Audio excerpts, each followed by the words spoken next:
నా పేరు చెన్నకేశ్వరరావు అండి. నేను సింగనగరం కేరళ మన పైపుల్ రోడ్లో ఉంటాను. గత కొద్ది నెలల క్రితం నేను కొద్దిగా కిడ్నీ ప్రాబ్లం వల్ల హాస్పిటల్లో జాయిన్ అయితే మరి గట్టిగా ఖర్చు అయింది. దానికి కొంత అమౌంట్ నాకు కాంపన్సేషన్ కింద ప్రభుత్వం వారి నుంచి రావడం జరిగింది.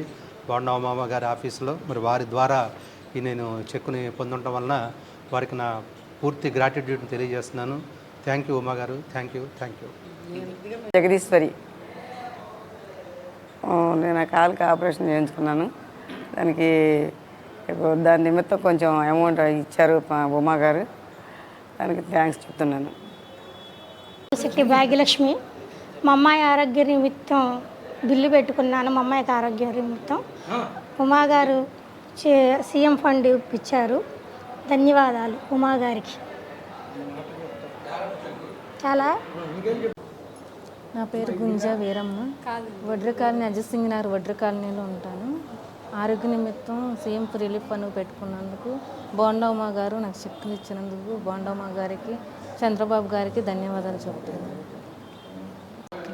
ఈరోజు 58వ డివిజన్లో సుమారు 8 లక్షల వరకు కూడా సీఎం రిలీఫ్ ఫండ్ ఇవ్వడం జరిగింది.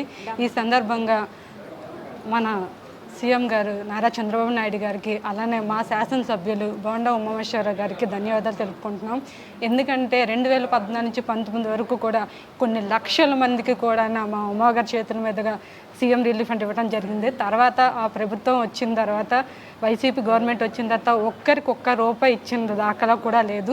మళ్ళీ మా ఉమాగారి ఎమ్మెల్యే గారు అయిన తర్వాత, మా గవర్నమెంట్ వచ్చిన తర్వాత, కూటమి ప్రభుత్వం వచ్చిన తర్వాత ప్రతి ఇంటికి కూడా ఎవరికి ఏ కష్టం ఉన్నా సరే నేనున్నా అని చెప్పి ఒక పెద్దన్నలాగా ఒక ఇంటికి పెద్దగా ఉండి అందరికీ కూడా సహాయం చేయడం జరుగుతుంది.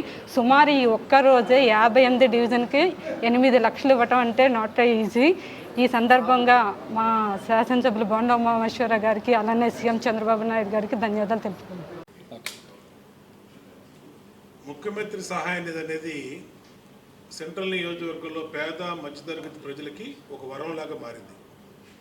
ఏదైతే ఎమ్మెల్యే కార్యాలయానికి మా స్థానిక డివిజన్ పార్టీ నాయకులు లేదంటే డైరెక్ట్గా మాజీ కార్పొరేటర్లు వాళ్ళ ద్వారా మాకు అర్జీలు వస్తూ ఉన్నాయో, ఆ అర్జీల్ని ముఖ్యమంత్రి గారి దగ్గరికి తీసుకెళ్ళి సమస్యని వివరించి అక్కడ చెక్కు రాపించి మళ్ళీ ఆ చెక్కుల్ని గౌరవప్రదంగా తీసుకొచ్చి మా డివిజన్ పార్టీ నాయకులు, మాజీ కార్పొరేటర్లు, డివిజన్ పార్టీ ప్రెసిడెంట్లు, అనుబంధ సంస్థల నాయకులు వాళ్ళ సమక్షంలో గౌరవప్రదంగా ఇస్తూ ఉన్నాం.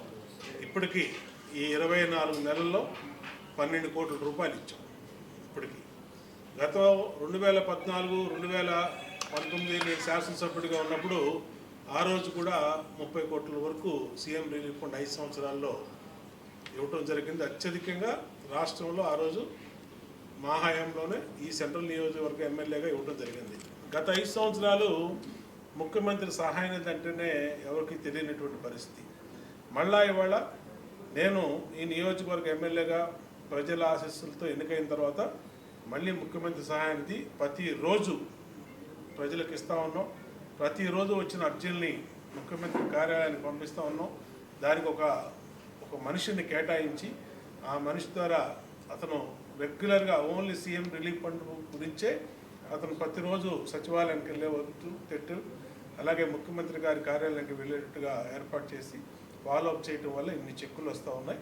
ఖచ్చితంగా మమ్మల్ని నన్ను ఏ నమ్మకంతో ప్రజలు ఓట్లేసి గెలిపించారో ఆ నమ్మకాన్ని వమ్ము చేయకుండా మరింత కష్టపడి పనిచేస్తాం. ప్రజలకు ఎప్పుడు కూడా నిత్యం అందుబాటులో ఉంటాం. ఈ నియోజకవర్గంలో నేను ఎమ్మెల్యేగా అధికారం అనేది మాకు ఒక అలంకారం కాదు, అధికారం అనేది మాకు బాధ్యత. ప్రజలకు జవాబుదారితనంగా పనిచేస్తాం.